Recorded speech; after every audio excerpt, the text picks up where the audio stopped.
Here we go. Okay. I think you all know me, so welcome to everyone's August members meeting. I'm happy that you're all here. And for those of you who don't know me, if you're some new people here, I am Dawn Kovalevsky, and I am this year's president for PPF. So we have some announcements. You know most about all of these. We are still accepting submissions to the Blue Sky Library Wall for our November exhibition. The last reminder was sent on Friday, August 15. If you need to refer back that to the details for submitting, the deadline is August 31, so that is coming up. So far we have 22 submissions. And as you know, if we are in excess of 26, then we will blind jury and pick 26 out of the submissions. They need to be matted. They need to be in sleeves, 11 by 14, and the inset is 8 by 10. If you want to use the ones that we're going to provide for you when you drop your picture off, or you can have your own and have a different size cut into your mat if you want to do a different size. And does anybody have any questions about that? I do, Dawn. Okay, Joanna. I submitted something right away the first day, and I have something else I'd rather submit. Can I change out? Yes, you can change it out. I'm happy to do that for you. Thank you. You're welcome. Okay. Dawn, are you supposed to, are you saying that you're going to provide the actual mats? Yes. Yes. So we bought a set of mats with the sleeves and everything. And so. Well, no, because I bought the sleeves. I didn't buy mats. Okay. Well, either way, we'll have them for you if you just want to bring your print to the Blue Sky when you drop them off. And then we'll set that up for you. So you don't have to do that. You don't have to buy a set, because usually you have to buy a whole pack if you want. Right? So we are providing that for free.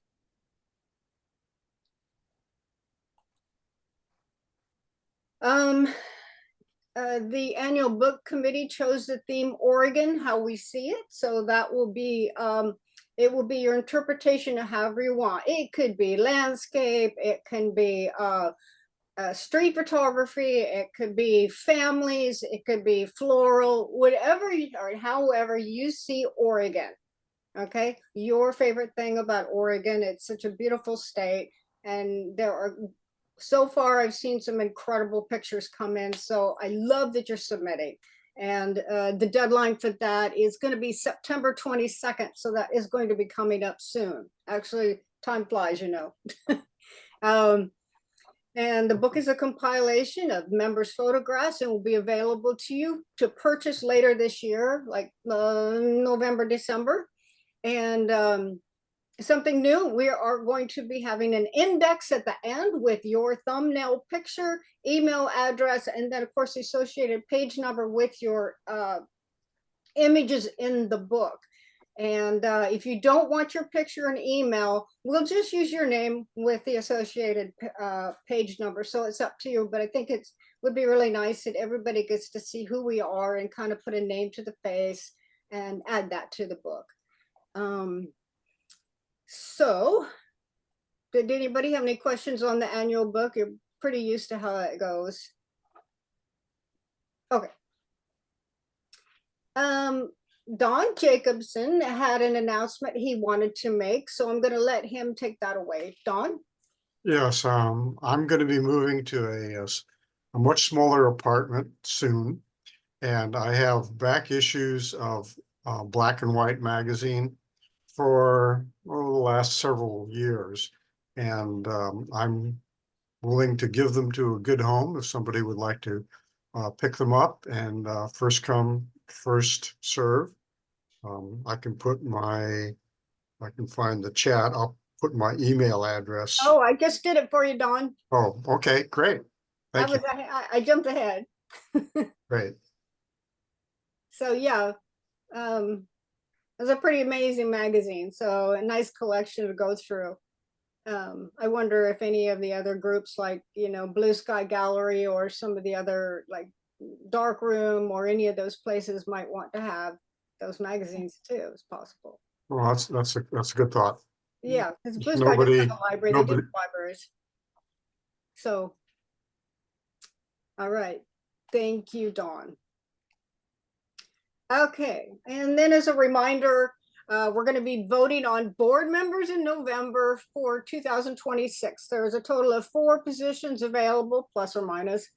So please let us know if you'd like to be on the board. Yes, next year. And yeah, so anyway, I will put the email that you will email and let us know if you're interested or you want to talk about it in the chat. And then let's see. Because if nobody volunteers, I'm going to be contacting you directly, like I already have been on some of you. And we're still looking for 15-minute member speakers, I think we only need 2 for this year, and then we'll just start filling up for next year. So we've already got people pegged in until April. So this is really nice. Okay, so we did not have an outing in August. There's just not enough time and everybody's away and that sort of thing. So we are going to have an outing Tuesday, September 10 at 10 o'clock, and it will be at the Bill Nato Legacy Fountain at Waterfront Park. And if you recall, over there by Southwest Ankeny and the Burnside Bridge, there is a fountain there where Saturday Market is on the riverside. So we will meet there. And we will play around with ICM and multiple exposures.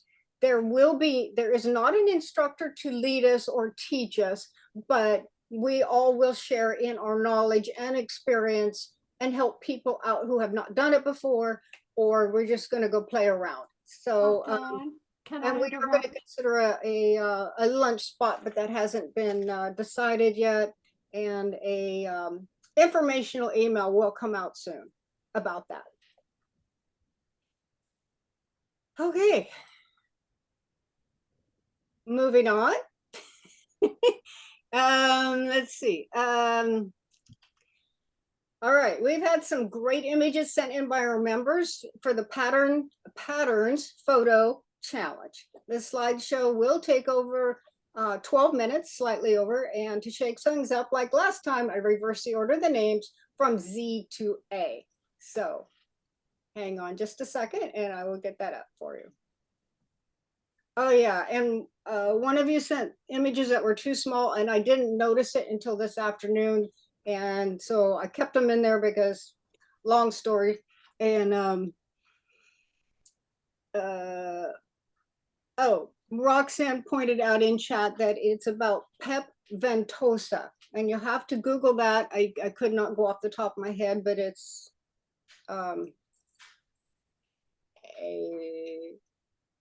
okay. Roxanne, do you want to tell us what Pep ventosa is, please?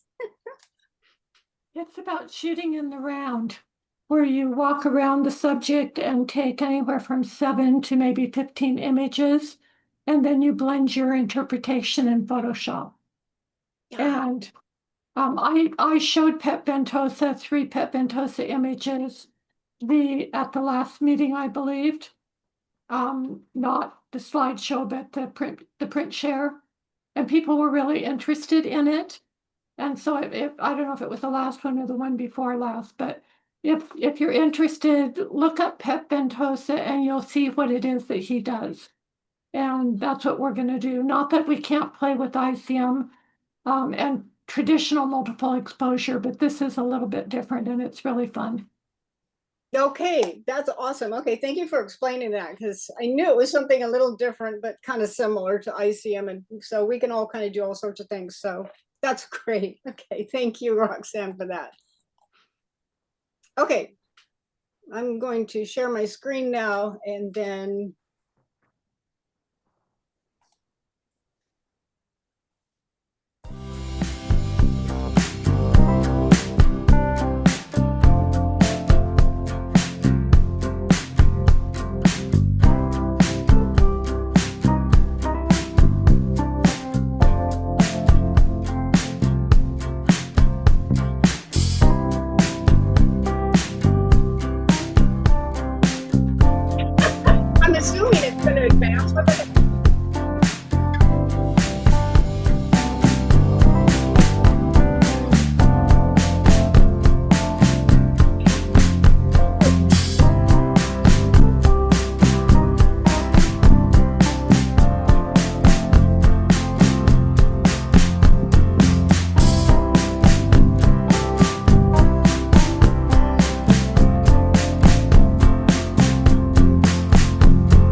don't know about you, that music is crazy.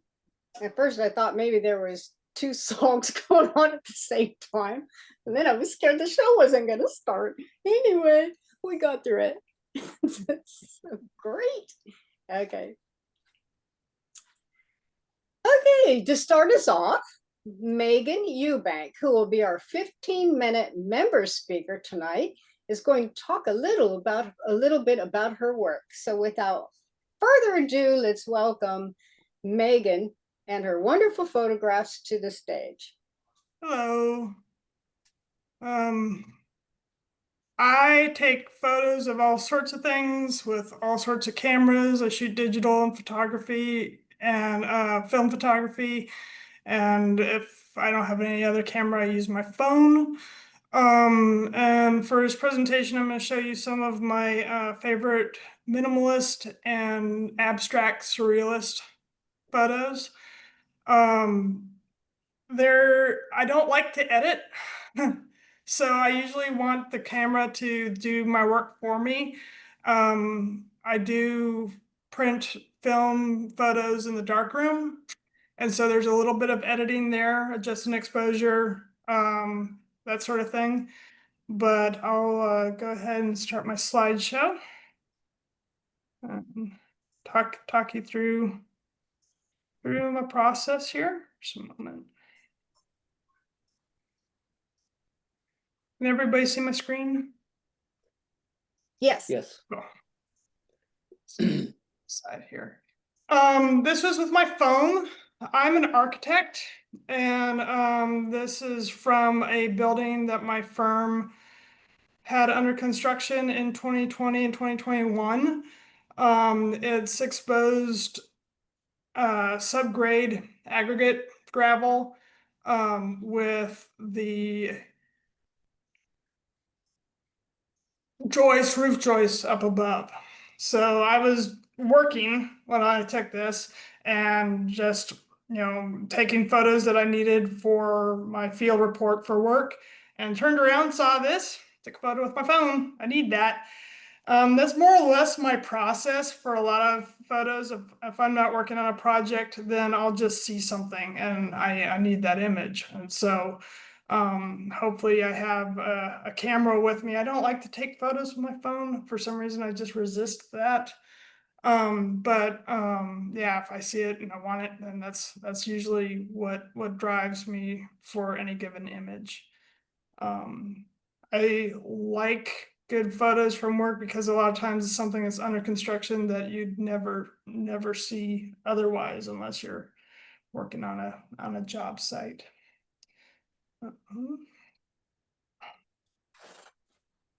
This is out at Fort Stevens. I took this with my Canon PowerShot. It's a grassy field that's underneath a pedestrian bridge between the historic fort and the beach.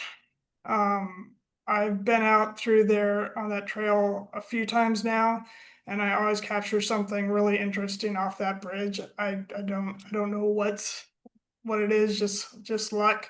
I love the texture of it. That was what drew my eye to it. It reminds me of a very thick dog coat, like you just want to stick your hands in it. I just love that texture.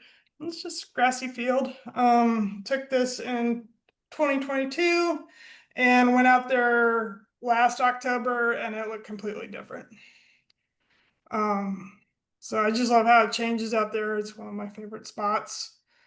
Feel like it's abstract just because it's not geometric, but without the backstory, it's hard to tell where the pattern is. What is it? It's just this cool image.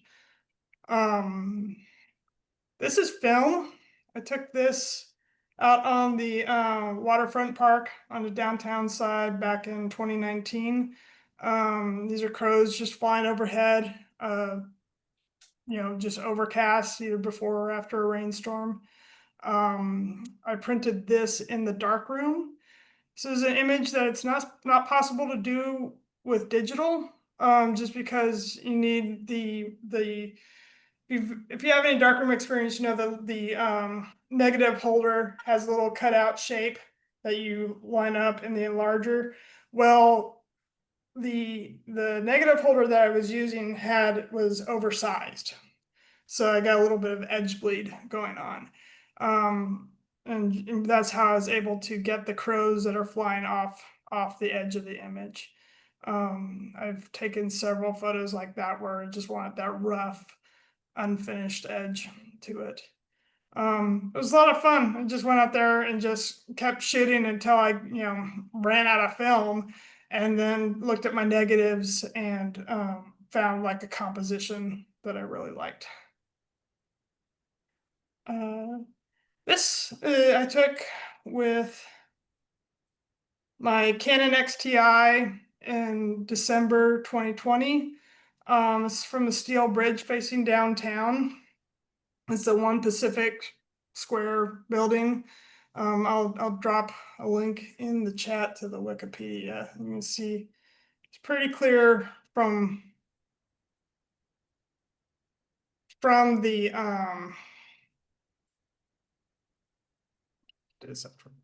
yeah, I'll drop it in afterwards.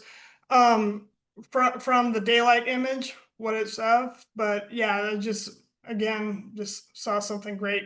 I love fog. I love walking around and just like getting odd abstract photos in the fog of buildings, structures that are normal every day but look completely different. Fog is fun. This is from Fort Stevens, so this is what I consider more surrealistic imagery. Went out there and the sand was the same color as the sky. There's no editing in this. This is actually a JPEG image. Everything was this gray silver color, and it was completely reflective. And it was like this for about 45 minutes to an hour. And so there are a lot of people who are out on the beach, just walking around, just enjoying the atmosphere, same as I was. It was unreal. Just it's one of the most unique atmospheric conditions I've ever walked around in. And then after that, after about an hour, it started raining, and then it looked like a beach in Oregon in October. Totally normal. So I just went crazy. With my camera, just took a ton of photos, just trying to capture as much of it as possible. I've never seen anything like it. This is the same photo shoot. The sky, the light was just really dynamic. Just the lighting was changing constantly the whole time. Lots of silhouette images. I like to do that. I like to go out to the coast and then go out there in October when it's foggy, when there's a marine layer, but it's not raining yet, and go out in the morning when the locals are just hanging out. Seaside is one of my favorite spots for it too, and just get these big, large format landscape images that are really minimalistic, and you just see people, and they're, I don't know, 3 miles away, but somebody's got a bright red coat on, and it's fun. It gets some good images from that. So yeah, this is over near the shipwreck, the Peter Iredale shipwreck. Is close by. This is downtown Portland. This is the Union Bank Tower. Foggy night. I live downtown, and so it's one of my favorite buildings. It was foggy out. I just went out with my camera and I gravitated toward this building. The lights are up on the roof, and that mist is coming down from the rooftop mechanical units, and just the weight of the mist through the fog. I've gone out to this building a few times in the fog. Took this with my Canon XTI in 2019.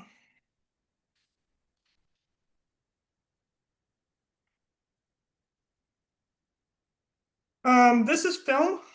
I am working on what I'm calling a 20-year project. It's all film. It's all printed in the darkroom.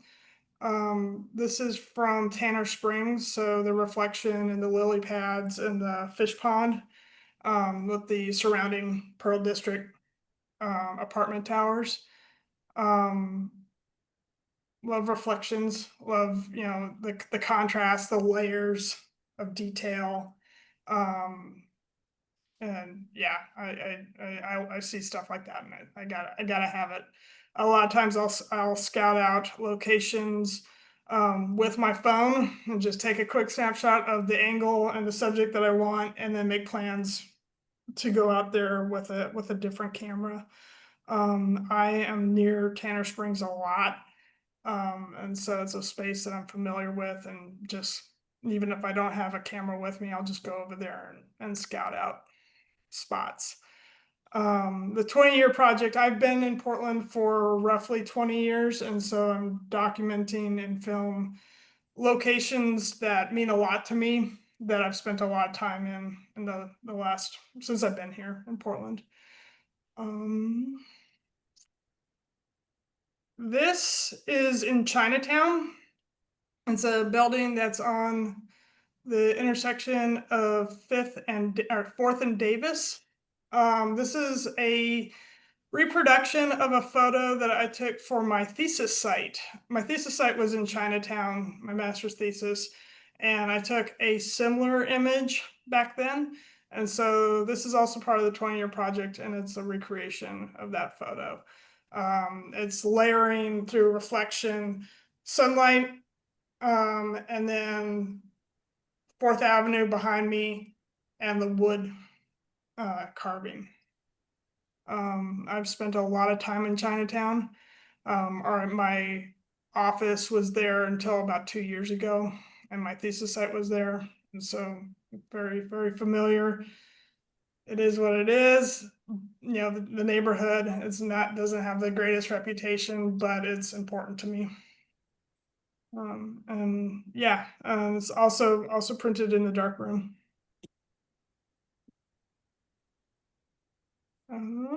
Any questions? That's my last image. I want more. I have more, but I'm a talker, and so I may have talked a little fast. These are really terrific. Thank you. Yeah, I like how I mean, it looks like it could be double exposure, especially the other one with the lily pads, because it's a reflection with the building. So it looks like a beautiful, multiple exposure, but it's not, and it's just so cool. I think your work's cool. It's fun. So, I took one that was very similar, and I ended up printing both, and didn't know which one I wanted. And then this one just, the edges and kind of the proportions mhm. were cleaner. It's a little tricky to do. Sometimes weird stuff just shows up. I'm not opposed to editing in Photoshop. I just don't want to. Ideally. I wondered, Yeah. how Does do, anybody have any other questions? I wondered, how do you decide when to shoot film and when to shoot digital, or is it purely hit and miss? It's usually by subject matter. I don't, you know, I don't necessarily go out and actively scout for locations. I do have like projects in mind. It's it's when it comes down to subject matter, it's like, do I want the grain? Do I want black and white? Do I want to take it into the dark room and really, edit it through there? With digital, I'm looking for bright color. I only shoot black and white for film because I like to print my own, and I print at the Multnomah Arts Center, and the dark room only facilitates black and white. So I have printed color film. I just haven't done it in a really long time. So I'm kind of looking for tone. I'm looking for subject matter. Do I want the grain? Do I want the effect of, the grain and the lens holder, like with the crow image? Do I want to do something like that? With with digital, I'm looking for color a lot of the time. And then I'll use digital for travel, just because I've run into trouble in the past where I've, taken film traveling and had it just fall apart. Either issues with the camera, issues with the film. The film seems a lot less forgiving. I love film. I love the process of printing, but it's just a lot less forgiving than digital. So I have, favorite images that I've taken with a digital camera that I've inverted to black and white. Just put it in Photoshop, and it's like I think it would be black and white, do it, and then that's my preference. So that's kind of my process and my decision making. I have 3 different film cameras. I have more cameras than I have time. 3 different film cameras, 3 DSLRs, 2 compact digital cameras. I have an Instax that my sister gave me. I'd never played with self-developing cameras before. That's a lot of fun. It's interesting images. You kind of don't know what you're going to get out of it. I'm still learning how to anticipate the results from that camera, but it's kind of a lot of it is just like going out and experimenting and seeing how I feel about things. And then once something really works, like these beach scenes, this, then I know, okay, I want to use this camera. I want my 50D. I want, to do the raw JPEG. I want the high color. I want the, high resolution, that sort of thing. But yeah, I kind of play around. Pure hobbyist. I have an art background, but I'm an architect, and it's enough work. Just doing that. So this is kind of my playing around with art media. Well, thank you, Megan, for showing us your work and giving us your talk tonight. It was so Sure. glad to talk to you the other day, and so wonderful to see your work and show it to the members. Yeah, thank you. Thank you so Appreciate much. it. Where's my stop share? And I'll go ahead and drop those locations in the chat. Okay. Thank you. Mm-hmm. All right. Let me get my glasses. All right, you guys. I'm excited to introduce tonight's guest speaker. Phillip Hernandez is a California-based surf photographer who explores the tension between motion and stillness in coastal life. With a background in documentary storytelling, Phillip brings a photojournalistic approach to surf photography, favoring mood, nuance, and human connection over high-performance spectacle. So, Phillip, I would love for you to take over and show us your wonderful, wonderful work. Thanks for the intro. And good evening, everyone. Thank you, Don, again. So again, my name's Phil Hernandez. Really happy to be here with your club tonight. I just recall when I audited, I think it was maybe March or April in that one meeting, just having a great time and learning so much about your group. So it's definitely an honor to be able to share my work and my process with your community. It's flattering that you guys took an interest in my work at all. So hopefully I can reciprocate and share what's going on in this brain when I'm doing my thing out in the water. But let me first start by sharing my presentation so that there's actual context for what I'm talking about. All right, So you should be able to see. Yes, we got it. And perfect. Good. So maybe before I jump in everything, just give you a little bit of context and background about myself. Before I moved to San Diego, and I moved here in 2020 with my wife, um, I lived on the East Coast in the DMV area. So I'm formerly from Northern Virginia, but I went to high school and I also worked for about 10 years in Washington, D.C., right by the White House. Um, I have, although, surfed since my early 20s, not so easy on the East Coast, about 3 hour drive from where I was to the nearest surf break. But I was formerly, and I have a background as a creative director for a noir black and white photography collective called Ocular. So that kind of gave root and is kind of the foundation for a lot of my work now. So I'm happy to share more details about that, but I am going to focus on my surf photography experiences and what I've been shooting on in the last, say, 5 to 7 years. So I get that, maybe urban and street photography around DC, not so many seemingly connected or related nuances to what I do now, but I'd say I've done a fair job of at least preserving a lot of my style in a, I would say, completely unrelated environment. So surfing, being on the beach, coastal area versus, an urban outfit, that's not quite the same, but I try and showcase some of that in my work now going forward. So maybe I can show you examples of how that works.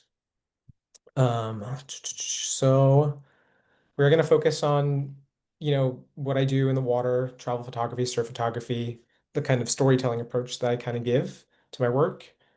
Um, and I just want to, walk you through as much of my process as possible, to help give you guys an understanding of what I do to make this work. But maybe before I do that, I know the fun part is to actually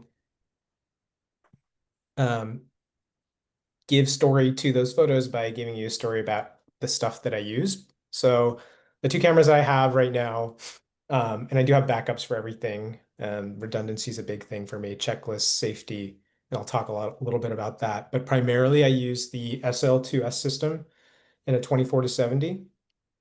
And on there you'll see, I can show special zoom ring.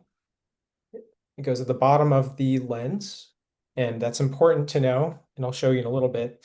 But my secondary, my backup camera, apart from an SL2 and another other wider camera, is my Leica Q2, which I also have a housing for as well.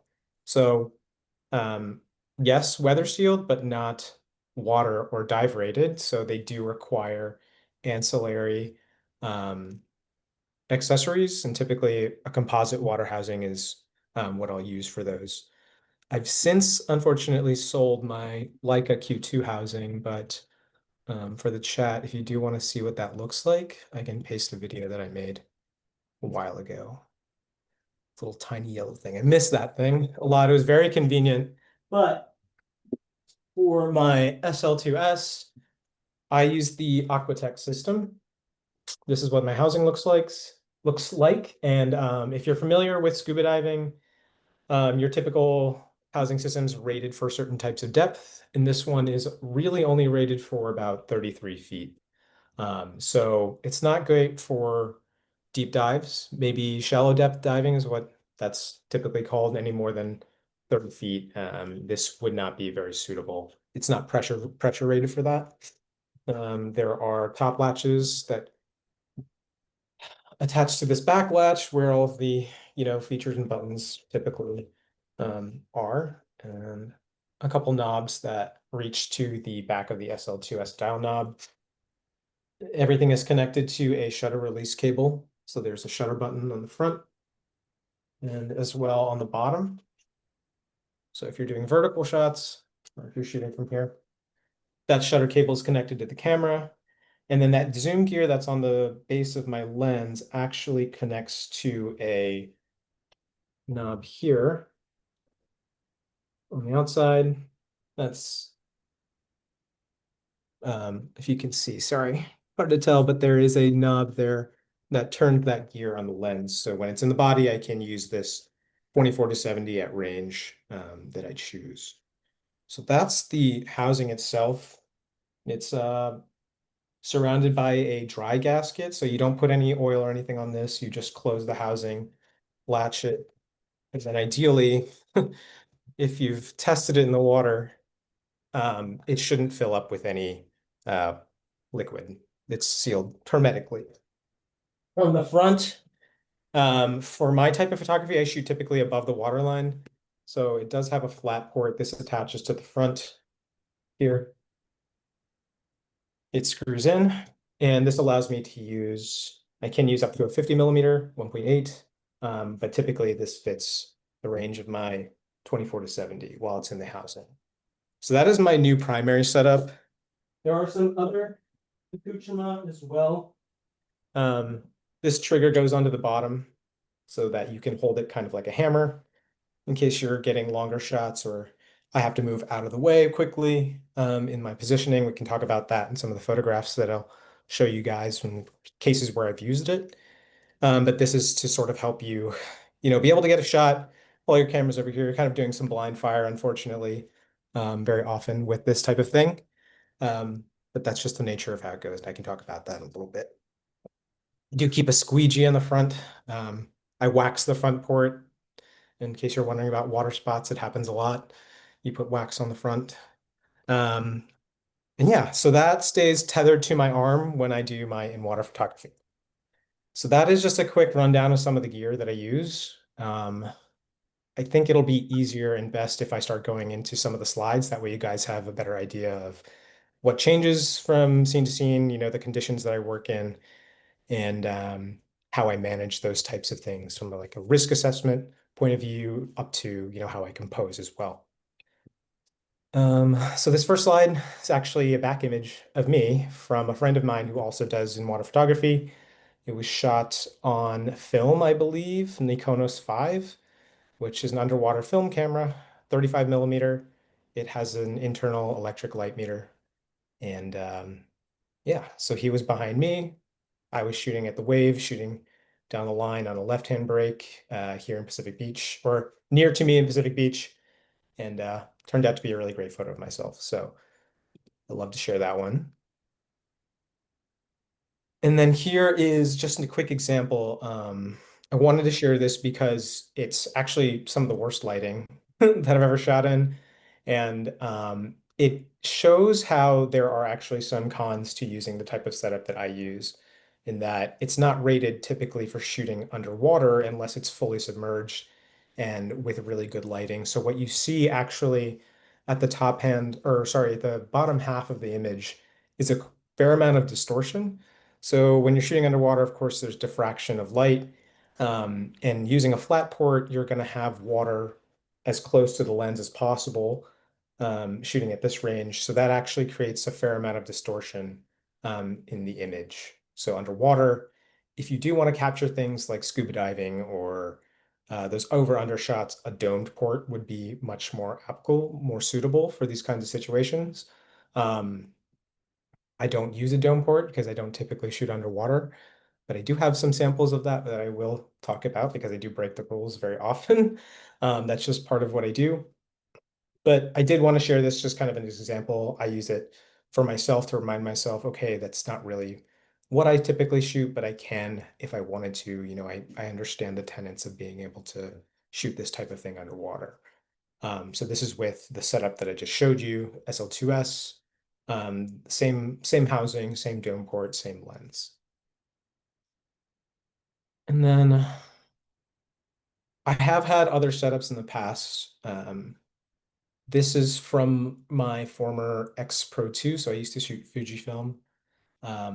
This is as cropped in as you can get with this image. It's a little bit, I would say, sort of the last version of how I used to shoot, sort of more street photography. I wanted to sort of keep that same vein and that same process of putting people who are viewing my photographs right where I am in the water. So kind of give you sort of POV gonzo sort of view of what's happening in front of me. So actually, when I'm taking this photograph, typically or when I'm taking these types of photographs, I'm typically swimming in the water and I have fins on, so I'm carrying my camera. But this one in particular, I actually had to be on my surfboard. So I had my surfboard and I had my camera, and it wasn't quite as big of a day as it looks. The wave does look like it's going overhead for him, but it's not quite overhead. It just looks that way because of the angle of where I was sitting in the water and in relation to him down the line. So this is something I took again with a former camera setup. And partly why, in editing these photos, I kind of realized I needed a different kind of resolution. My editing style was different, so I moved away from this camera. But this is one of the pictures that I've had the most printed and shared. I think there's just a lot of raw energy there. There's a lot of layers in terms of what's in the foreground and then what's being highlighted in the motion of the water, as well as, of course, on my buddy who's surfing there. So in contrast to that, this photograph is a little bit more quiet, despite the vibrancy of the color. It's just with my Leica Q2 and the smaller housing, different lighting kind of day. And I wanted to show this one directly after this other photo because this was from sunrise on, I would say, about the same period in the year, closer to, I would say, February or March. Winter here is still very surfable, some of the best surf that we have around the country. But the morning light can be dappled as well as soft often here. Whereas this is later in the morning where the sun angle has changed a fair amount. So now we're getting a lot of bouncing light off of the water. We're getting light bouncing, onto the subject, which is at this point, this Brahm or young surfer, as we call. And just want to show similar vein, but also starkly different just in the way that the lighting has changed a lot. I know obviously this one's in black and white, but this one's in color. But in terms of process of where I was swimming or where I was positioning myself, I would say similar in terms of total composition. So sitting on a surfboard, looking at my friend on a slightly bigger wave, same sort of size wave, although it looks much smaller. It's not. I guarantee, if you see them from the beach, they're about the same. But later time of the day, similar sort of setup layering here, focused on the water line as well as the surfer, and then giving a little bit of definition to the background. And again, with a different camera system, but similar point of view. I included this one just to give a little bit of depth to everything that I do. I don't only shoot from the water. I do have plenty of long lenses. I use also as well some film cameras, despite film being very expensive nowadays. So I applaud those of you who still keep with it. But this one in particular was from the pier with the Q2, just to give a full, I guess, a fuller picture of what the environment that we shoot in looks like. I just happened to spot my friend Gabe, who was on this wave, and I recognized him immediately from the pier. And I said, okay, let me just grab a quick photo. And so this is kind of a typical day here. I would say late spring for San Diego.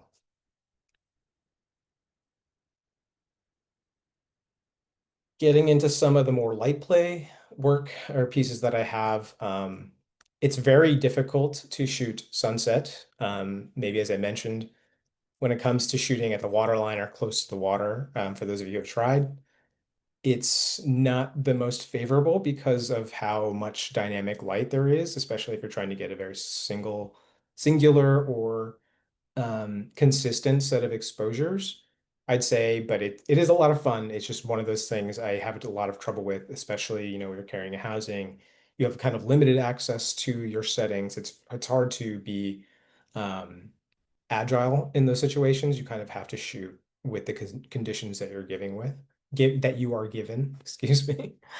So on the left, a little bit after this session, so on the right is before we walked out, left is later in the evening, I'd say closer to this would have been October of that year, probably 2022. So that's getting into our fall, late summer is what we call it, but fall season.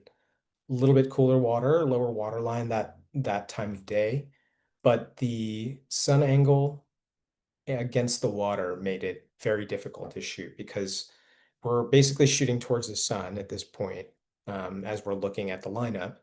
Not preferred, of course. And when people are coming down the line in the wave, that water is either going to do one of two things, and it's either going to come through the wave and illuminate the surfer through the water, or it's going to bounce off the water. And unfortunately, we're going to either being left with a silhouette or we're going to have ample light at specific, very specific conditions. So it's one of those things where we're kind of praying and spraying and hoping to catch that all of those conditions meet up at the same time. Um, Otherwise, for editorial things like this, where we're just kind of walking out, or just coming back from the water, it is great lighting. People shoot in this area at Sunset Cliffs, often engagements or wedding photos, those types of things, and it really works well for that. But having that added element of the water line at this time of day, working as this giant reflector piece, and having to work around it tends to be a big challenge. But it is something I do love to shoot here. So again, on the right-hand side, kind of breaking one of my own rules, shooting directly into the sun, but it just happened to work out. There's the way that their hair is illuminated and some of the water reflection, and then there's even lighting, at least in the foreground, that I managed to capture. So overall composition I managed to keep there. For this one, same housing that I used today, same setup and everything. So I added this one because I'd mentioned I did use the Fujifilm X Pro 2. So there is a similar effect between these types of photos, as you can see from this one on the right over here into this other one that I formerly shot. Probably, I want to say September after I moved here. So almost the same time of year, not quite, not quite that late fall, late summer, sorry, early fall, late summer. But this would have been, instead of a sunrise, sunset, sunrise. So again, unfortunately, shooting at the sun. But for me at this point, starting to break a little bit of those rules just because I knew the composition for me was going to be just right. I wasn't sure when I was going to see this person paddle by me again, or just when I was going to be able to have this sort of same soft moment in between everything that typically happens. Then it can get pretty violent out there. So I'm also typically very focused on what's happening behind me. I never really turn my back on the water. I always have my head on a swivel. Um, so being able to just quickly snap a photograph like this, knowing that he's going to be fine going by me, more important than, having some of those untenable rules, so to speak, for photography. And then this one was very recent from Doheny, a little bit more up north for me, about an hour away towards Orange County, with a friend of mine, Casey. Did this on her birthday. We just went out to Doheny and I swam around her and she rode her longboard. But I love this photo just because it feels very, feels like there's a lot of solitude out in the lineup, which often there can be during this period of the year, like summertime. That's not always the case. The lineups can be very crowded. Lineups can be very crowded, so there can be, dozens to hundreds of people at a time. And this day I knew there were several dozen, but we managed to find some space in the water to give her, the room to get some portraits in and sort of play with the light. This is a little bit more even light in the morning. So again, the same time of year, but with just better timing of the morning light. So not too harsh on either side, not too harsh overhead, and not too much reflection causing issues with, the white balance or causing issues with my metering at the time. So those are some quieter moments.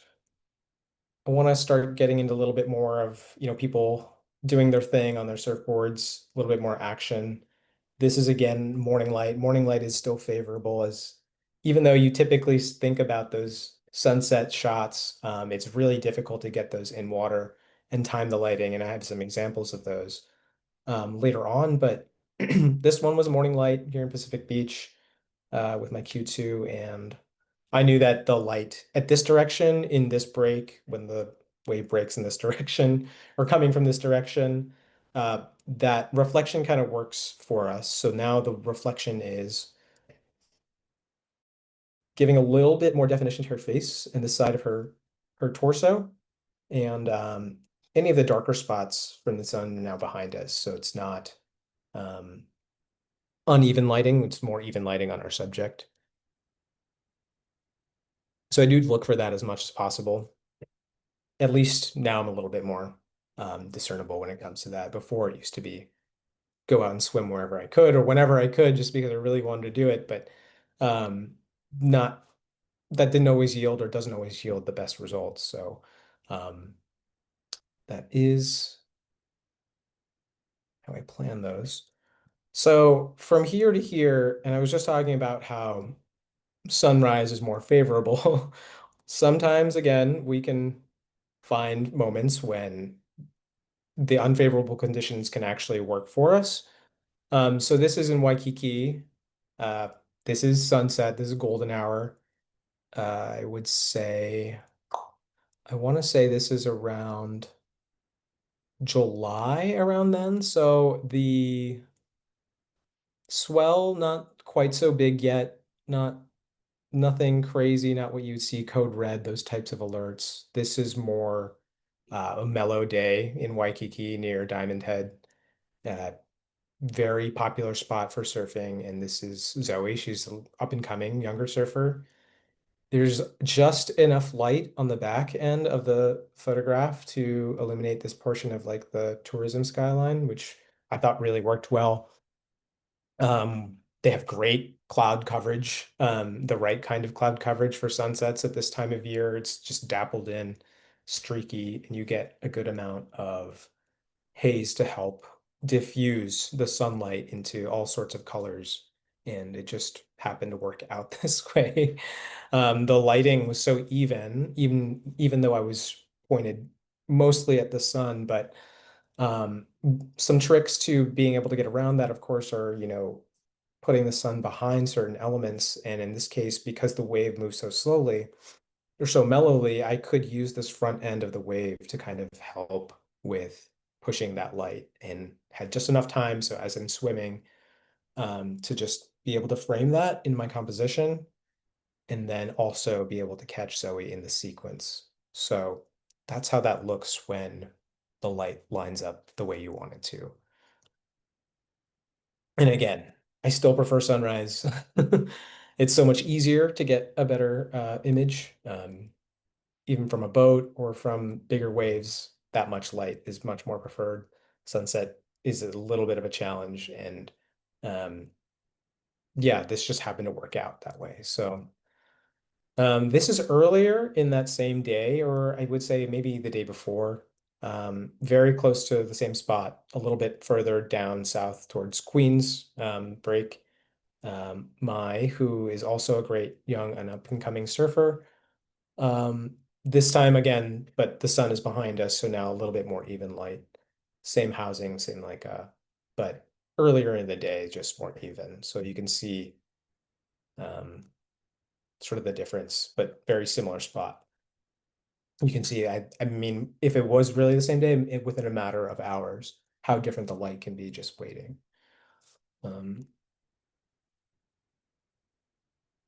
So that's a little bit of surfing. Just wanted to show you some of the lighter side of stuff there. And before I get to the next image, I know I mentioned that I don't typically shoot underwater because of the type of port that I use. It's not meant for that 100%.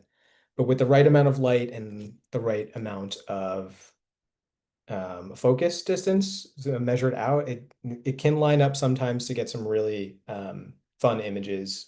So for me, and I know this is kind of like, we call this sort of the surf photographers like haven, is this type of image, and it's behind the wave after it's broken over you. So what you're seeing essentially, I can zoom in a little bit, is I would be right here is close to this portion of the bokeh here. And this wave has started to crest and break in front of me. Maybe I can show what that looks like. So I have another image of what the same day, but from the other side, of course, on the green side of the wave. And so that works out pretty well with this type of image, just because at Black's Beach, how this works, mid-morning, the sun is beaming right over the canyon cliffs, and it's lurching it's leaking light into right where the major breaks are starting to lurch over. So there's a north side and a south side, and this section break just happens to meet right where the light hits. It's almost like a God ray at the ocean, and it works out perfectly that if you can sit here long enough, you can get this photograph pretty much over and over and over and over again, consistently, as long as the waves are breaking there. Um, um, so multiple sequences of this, but this is my favorite type of image under the water.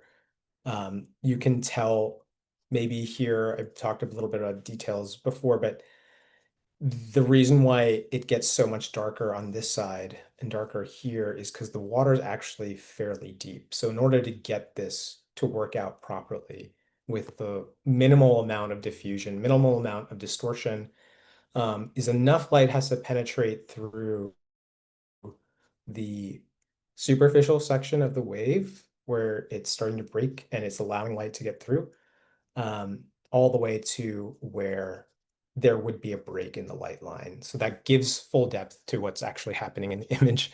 And this is about a 6-foot to 10-foot wave. It's not, you can't tell fully that what's happening until you see what's happening on the other side of the wave. But because of this coloration in the water, you can tell that there was a sizable amount of water underneath. So I do like to show this kind of image because it does have a bit of, I guess, Fibonacci sequence shape to it, or just a fair amount of motion. You start to see what's happening full story here. So going from, say, the wave started moving in this direction from left to right, all the way to, being beneath it, and seeing what's underneath there. This would have been probably from the same day here. I have it marked as Waikiki, but again, underneath the wave has already passed and something explosive happened above the water. So I just thought that was fun to take pictures of, just like that motion of water moving constantly. It's definitely a big motif in a lot of the things that I shoot. So this is just fun to share. Just another image, just similar to this one, but with less structure. This one's a little bit more sporadic, but you can still see a lot of motion in the image. And again, the depth, not being able to display anything, even by cranking your ISO, you wouldn't have anything back here. It's just deep, dark water that has no light. No penetration of light has reached that water. And then a similar image, a little bit different. I wanted to share this one because it's the other side of the wave, other direction, this time with the light coming from the sunset side. So this would have been that same day with Zoe in Waikiki. Only what you can see now is you're starting to get sort of the celestial look to the water.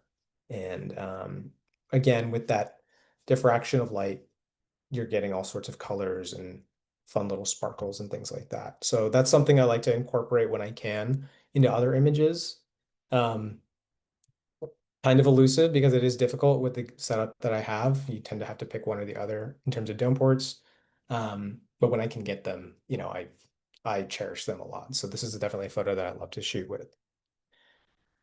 So I want to talk a little bit more about getting into more of the dynamic sort of, I would say, standard surf photography photographs, talking about conditions, doing my safety checklist and all those types of things. So the next few images are more traditional surfing, in water though, with, I would say, the trifecta, which is favorable conditions, favorable lighting, and then surfers who are actually talented and good and very skilled and adept at their version of the craft in the water. So I do team up with a fair amount of the younger league surfers here in San Diego, local kids who are inevitably going to end up on the major World Surf League tour, I would say, or if not Pro League or some sort of American League tour, um, just to help them, see what they look like in the water. It's not always the same view as someone who has composites from the beach. They typically at these events or at their events will have photographers who work on the beach, so they're not interrupting um, the the sessions that are happening in the water. But the point of view that you get from the sand isn't quite the same. It's not exactly the same composition. You lose effect of, your positioning on the wave, your technique on the water. Everything is a little bit different when you change the point of view from the beach to the water line. And along with that, there's the composition itself from the water line. So I wanted to talk a little bit about this. So being able to work with kids who know what they're doing, I can trust that they're going to be in the right spot where I want them to be, on the right section of the wave where they should be, in order to do dynamic things like these moves and contortions and things like that. This would have been an earlier morning, say May. There's a few days in May before it turns gray every single morning that are the perfect sunlight. The swell conditions are just right for this section, this particular beach. I won't necessarily give that away. There's a low amount of wind, which means the water is going to be much glassier looking. Wind has a huge effect on the way that the water looks. So it would have been light offshores pointing towards the water, kind of grooming the shape of the water. And because it was easy for me to stand in this water on a lower tide, I could get a little bit more creative and fill in the backgrounds with my compositions, being able to really give more thought to the work. So again, same spot. This is Victoria Duprat. She comes from a surfing family. Her mom shapes all her surfboards. Her dad used to be a former pro. But this morning light just bouncing against the spot exactly where the kids needed to be on this section. The section was breaking a little bit further down, and I'm sort of so if the section break is going from left to right, I'm further down on the right towards the beach. They're further in the water. So that way, when they're coming down the line, they can make a few maneuvers. I can manage to capture those maneuvers. And it just so happened instead that where I was standing, Victoria actually surfed right in front of me. So there's a little bit of moving water here. I get a much clearer shot of her from the water side. And it's not a typical shot, just simply because usually at this range, or if I'm in the water with them, there's probably a little bit more water in front of me. So I wouldn't have been able to get as clear a shot of her in a portrait style as this in other conditions. This just happened to work out the way it did, because of how little water there actually was. But on that topic, because there's very little water, that also means my exit strategy is very difficult. So in order to dodge most of the surfers who are good enough to come down the line at me in this fashion, I need to be able to either dive out of the way or dive behind them or swim to a position in the lineup that is beneficial to me. And in this case, because there's not a lot of water, there's really only an option for me to just kind of move as far out of the way as possible, and maybe kind of swing my camera behind me or put it back in the water so it's not hitting me in the face or hitting anybody else. And the reason why I mention that again, because these next sections with my buddy Caleb, who's also young, up and coming, from this area.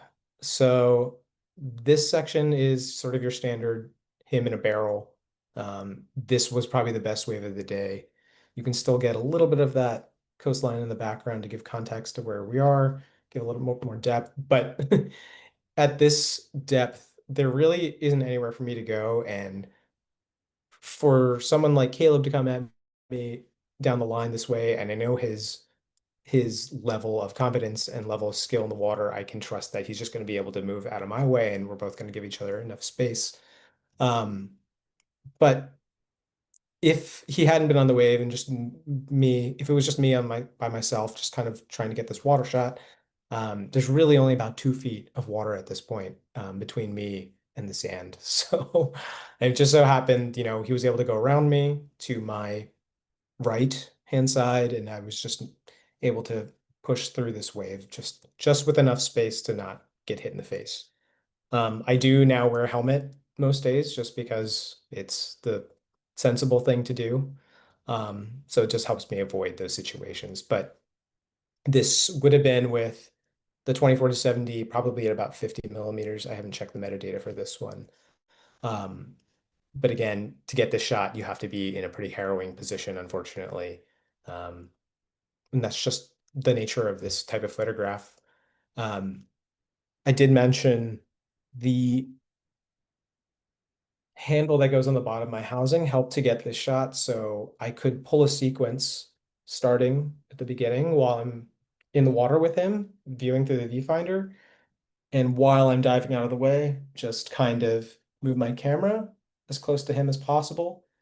And then typically in this direction, I would turn and fall into the wave, or as much water as there was. Not a whole lot, but that's how that typically works. All right. So moving on. More harrowing positions.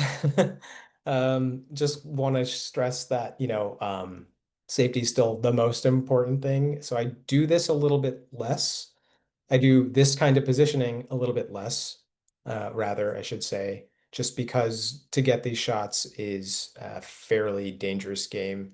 There isn't a lot of space, unfortunately, between myself and Matteo, despite the distance of the photograph.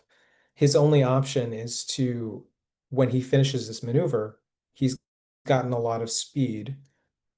He's coming to the top of a wave, which means his next line is probably right in front of me down the line, which is what happened to be the case. But for this one, because of my positioning, because of the size of the wave not being that big, I decided to just swim around him towards the white water, which is typically what you're supposed to do, and allowed him to go past me. And I just swam in that direction, dove under the wave. Not too harrowing, but still, you really shouldn't be taking these photographs. It's not preferred. It's not great for surfers either. It really messes up their line. It doesn't give them a lot of space to continue to be creative. It takes a lot of skill from both sides in order to ensure that everyone is safe in the water. So these happen. Matteo and I have a really good relationship, so I trust him in these situations.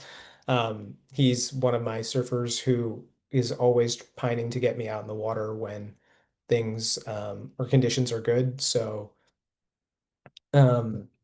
you know, I trust him enough that I can continue to do this, but typically I don't. But I do want to share, you know, I have these images just because they happen. Sometimes they're not avoidable. So on top of that, the other thing is for this image, you'll notice there's a little bit from just looking from my notes. This one has a little bit of haze, particularly right here that I'm circling on the water. And that would probably come from either some water droplets or a little bit of moisture building up either inside of the camera or on the front lens. One way that we avoid that is, I want to say I have it. It's these drops that you put. They're typically for like scuba diving or snorkeling. And those only work for a set amount of time. But the other trick is to put candle wax or surf wax, and you buff that into the front of the port element, and that should spew water away. And I think at this point, we had been out in the water so long that that front wax had probably dissolved or wiped itself off. Spend typically anywhere from 2 to 3 hours a session in the water. So by the end of the session, that wax has typically come off, and we end up with this kind of haze on the front element. So again, here's Mateo at a much more favorable position. I'm a little bit further away from him down the line. I can get more sense of what's happening on the wave, more sense of what's happening in the background, more shape. And then, of course, I can play with things in the foreground rather than for this, which is kind of stark in the right context, but I tend to favor this a little bit more.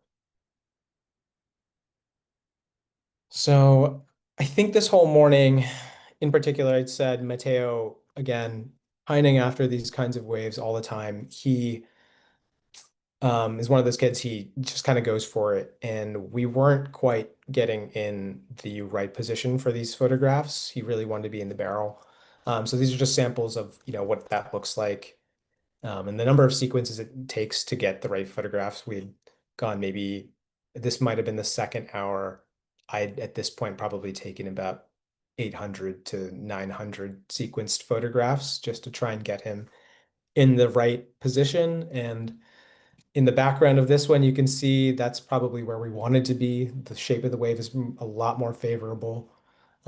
It's a much longer ride, and we would have gotten a much clearer photograph. So moving on to what that actually looks like, there's Mateo landing himself in the barrel way deeper than I'd expected. The wave's now changing size to about overhead. Lots of water moving.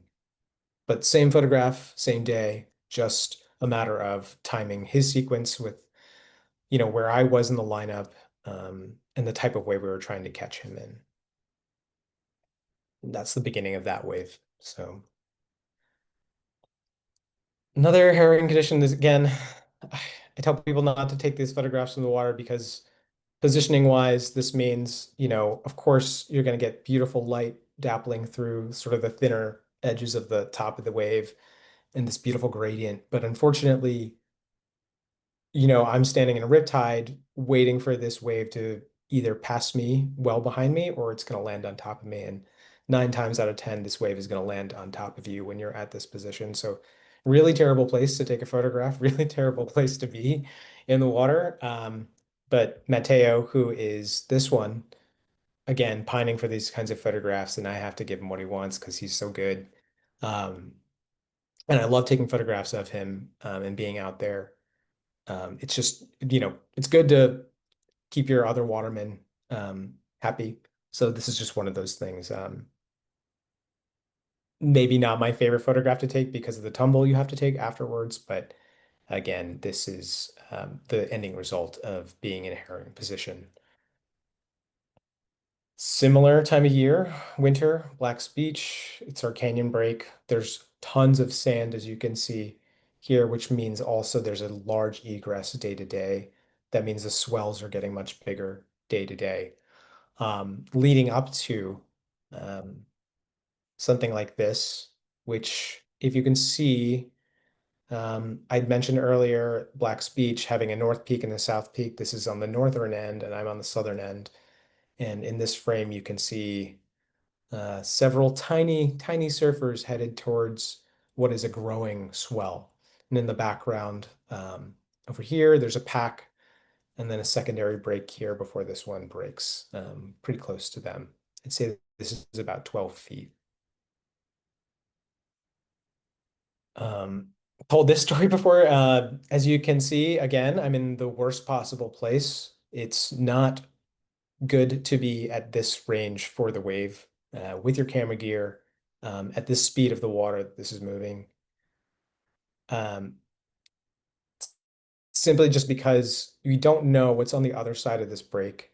And if you aren't making it through to dive, you are likely going to get held under by not only this wave, but the subsequent wave after that. So I managed to take a photo just to kind of teach myself a lesson not to be here ever again. It still happens, unfortunately. But the lighting was good, and the fact that my friend was the only other person at the time that I could see, it just felt like a good story to tell. So he's about 6 feet tall. This wave, when it broke, would have been about 20 feet. And it broke just behind me, thankfully. I still got held under, but luckily I made it out the other side of the back. Continuing, again, more context, more conversation with people who were, fighting for their lives at this point. We're all out there, the few of us that were that day, just making sure that, one another is in a good place in the lineup and has a good exit strategy. That's just typically what the vibe is like when you are in this particular environment and you've seen other watermen or you've seen other surfers that you recognize out in the water. It's all about community and making sure everyone's safe. And so I would say culmination of this work from this particular day, winter 2023, is this photograph. It's called Violent Beauty. It's been printed several times. I've gotten a few awards on it. It's one of my favorite photographs, but it's also my favorite photograph to story because, again, this is the North Peak and I'm down by the South Peak. I had just only 40 minutes to be in the water. So the last few photographs that you saw were within the span of 40 minutes to about an hour, from getting into the water to this particular point to trying to get out of the water. And it's important to tell the story just because I had at this point given up on trying to get really anything. I hadn't made it to this point because the water and the egress and the tide kept dragging me back to a section. So this is about 200 yards swim away, and I couldn't quite make it out there. Normally, I make it out there in due time, but the amount of water that was moving that day without a surfboard and the same buoyancy that these people had on their boards was just making it one of the most impossible swims that I'd ever had. So I was on my way out of the water, so I'm pretty close at this point to the fire ramp. So I turned and I took this photo and I said, okay, I think that's it. And I knew as soon as I took taken the photo, that when I would turn, there would probably be a set nearby. So there is a video, it's on my Instagram somewhere, but for the next minute or so, I sat through several hold downs just trying to get back to shore. All for this photo, seemingly. But in my mind, totally worth it. I've, been prepared for that my whole life. You just kind of accept it, that those kinds of things are going to happen. And that danger level is a lot higher for you when you're taking these types of photographs. It's something that we all talk about with my other surf photographer friends. It's, a little bit of fate and it's a little bit of luck and it's a bit of preparation. So just having that preparation beforehand to take something like this puts you at ease during those unfortunate events when you're underneath the water for a longer period of time. So yeah, that resulted in that photograph and I'm proud of that. Fortunately, it's sad that I had to take it in that direction. I wish I'd been much closer. Um, but still a fun photograph, fun day nonetheless. Um, just showing some scale here. I'm gonna keep moving on, but this is cloud break, Fiji, not the best conditions, but you can see the water line very high to the skyline. This is about another 20-foot wave, just very, very far off in the distance. No surfers, not many boats because the current was very, very fast. So not the best conditions to take normal photographs. And then another kind of like ideal situation, just being down the line, being in position. I like this photograph just because of the amount of light that we're getting, but this would have been closer to the later part of the morning. So we're getting a little bit harsher light, getting a little bit more back silhouette here, but the color of the water and then the sparkle and shine in the water, being in this position, just being able to put all of that together really works out. And this is now, I would say, where my photos sort of lie now. I still shoot a little bit further away in bigger crowds, but when I can get the sessions, I'll typically go for this kind of look when I can. And then this is just that same break from the other side in Black's Beach. So yeah, same time of day, a little bit bigger of a little bit bigger of a wave, maybe not quite too big, but for that day, yeah. So that is what my work looks like. I plan to do a lot more of this. I continue hopefully to do this for the rest of my life. I do a lot of brand photography now just to kind of keep things moving and give a different depth to my work. But this is still going to always be my bread and butter. So, yeah. Thanks for listening.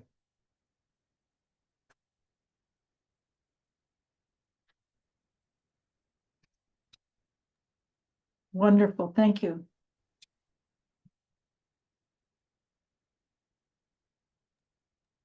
Yeah. Sorry, my audio is off. If you have any questions for Phil?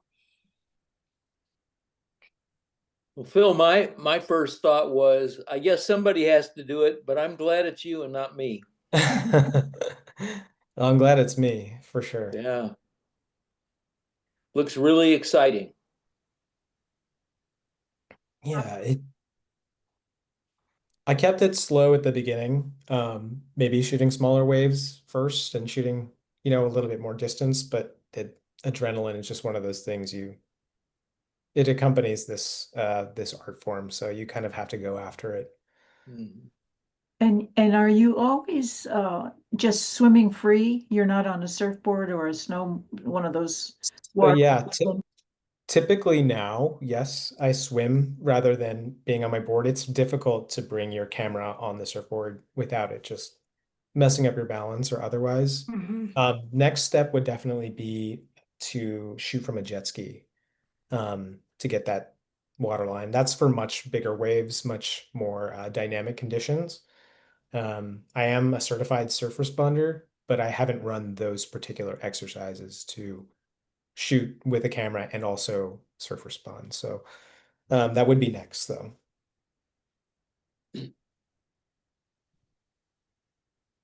Have you had any experiences that were super, super scary? Like really scared you? I mean, apart from, are you asking about sharks maybe? Because I do see sharks all the time. Apart from this one, because I don't have a picture of the wave that took me out. It was really just a video, because I keep a GoPro, by the way, on top. And what's happening in that video is just tumbling through darkness. You just hear for about a minute. And then you hear me at the end laughing because I finally made it out of the water. But I don't know about scary in particular. Maybe I don't have a sample here on my website, though. I did take I did take a set of photographs for a surf brand that was in some of the foggiest conditions I'd ever seen. You couldn't see more than 2 or 3 feet in front of you. So that probably is the spookiest, at least I would say, just because not being able to see things, even on outside of the waters can be kind of scary. So Oh, I'm definitely going to check out your videos on Instagram and see that. oh, thanks. Anyone else? Well, I'm sort of curious, and one of the very first photos you showed with the three young women backlit with their boards going out toward the water. It looked so Yeah. rocky. It looked like the shoreline right there. That looked like Hmm. horrible conditions. What if I mean, are they coming, they're wanting to come back in straight at all this rocky mess? Yes. So this time of year or that time of year, that's not even the lowest tide. The tide goes even lower. So what they're stepping on right now is probably seaweed and seagrass. And then I would say probably lost about 1.5 feet of egress. So by the time we had come in, we were walking from this section of the water line all the way up. And it gets pretty rocky. It's not the easiest place to navigate, but yeah, we do a lot of things just to get to the break that we want to be at. It just comes with the territory, unfortunately, and that means cutting up your feet or, you know, being in rough waters, then that's just the only way to do it.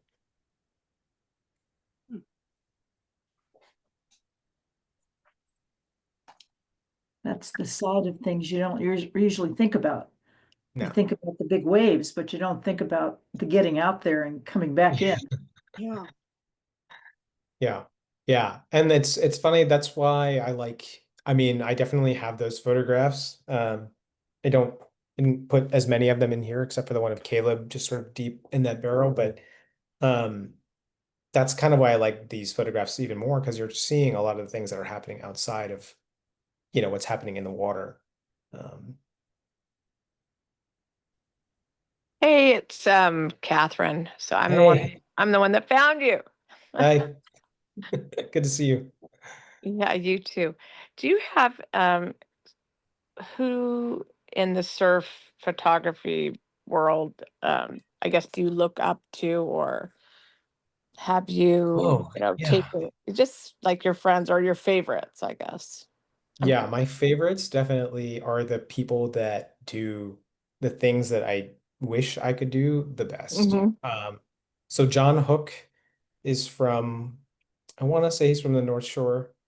So he shoots primarily film. He shoots only 35 millimeter in the water. And Oh. his photos are exceptional. I mean, they take my photos just right out of the water. No pun intended. They really are like some of the best. And everybody tries to go for him because he can do things with his film photographs that most people can't do with their digital cameras. So um, definitely John Hook is a big one. And then Ben Theward is another one. He is primarily a waterscape photographer from Tahiti. And Ben Theward, I should definitely, he makes a book. His colors are incredible, but he gets a lot of the shots that I wish I could get here. We just don't get those lighting conditions at all. Um, it's very difficult to recreate something like, and I'll just share in the chat so everyone can see, but like what he shoots.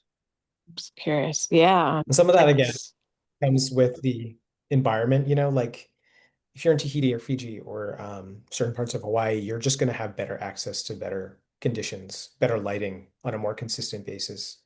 Or even Australia or South Africa. People think about California and when it comes to surfing, but realistically, it's these more exotic places with consistent, even lighting, consistent, beautiful lighting, um, and better swell conditions on a consistent basis that you'll see this type of work. But he did get Ocean Photographer of the Year, Ben Theward 2022. There's a very specific shot that he has. Maybe I can just share it here. Yeah. But it's of a surfer through the wave from the backside from the depth of the water. So yeah, Ben Theward. Yeah, those are two. Surf photography, I mean, it starts to homogenize outside of that realm for a lot of people. So I think those two guys do what they do the best. Do you, can you hear me? Yeah, of course. Oh, okay. Do you have a favorite beach area? And do you travel to other places, or do you like to stick with California Yeah, area? I would say California doesn't contain any of my favorite beach places. Okay, I just happen to shoot here the most okay. because I did move here, but Fiji is probably top notch for me. I've never had it line up where I was able to shoot all of the surfing that I wanted in Fiji in the right time. We're either there a week or two too early, so the swell is very finicky. I heard some of you talking about astrophotography, so sort of in the same vein where you're trying to time, the best absolute darkness versus the time of year with the angle of, which direction we're looking at the sky.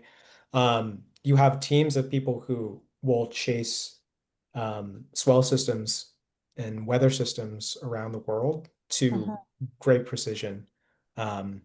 And I've never managed to be one of those people who got that free knowledge, unfortunately. So it's the privilege that you get. But yeah, Fiji is one of those places we were either there a week too early before the swell had filled in or a week after. But that's probably one of my favorite places still, regardless. Have you been to Costa Rica? Not yet. I actually was supposed to take, and I was hoping to take a group of photographers to Costa Rica later this year for a retreat. that I was going to put on and teach surf photography. Unfortunately, the company that I work with, they require a certain amount of bookings by a certain date. We only got 2 out of the 6 that I needed. So in the future, yes, I think I'll be there in December for a different trip with my wife. So I'll probably end up shooting and surfing a little bit then on my own. Very cool. Beautiful images. Thank you. Amazing.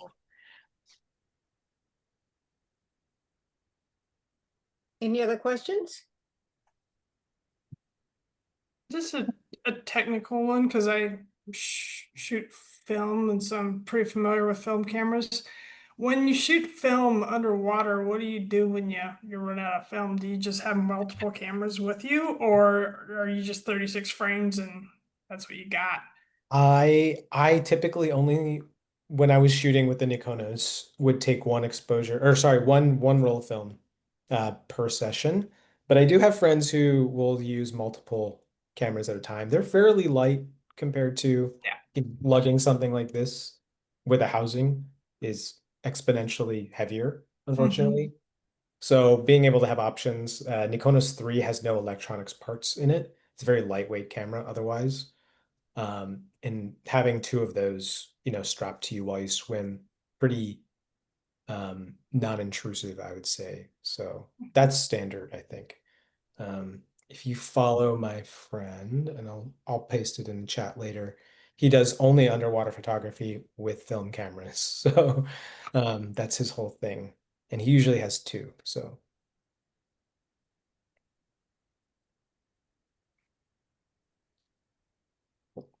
Okay. Well, if there's no more further questions, thank you, Phil. I really Yeah, thank you. Yes, thank you. Thanks for having me. I Wonderful. enjoyed it. Thank you.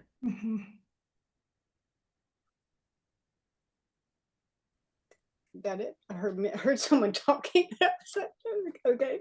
Anyway, you captured your world beautifully, and I love seeing it. And I'm looking forward to following you on Instagram and seeing what you're doing and where you're going, because you are going somewhere with this. This is so beautiful.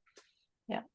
Okay, that's it for tonight. I just want to let you know that since Print Share is usually the first Monday of the month, it's Labor Day. So we will move everything, shifting 1 Monday ahead. So September 8th is the next Print Share. Doors open at 5:30. You need to be a member to participate, but anyone could attend. And the members meeting will be September 22nd. So thank you and have a good night. Thank you, Phil.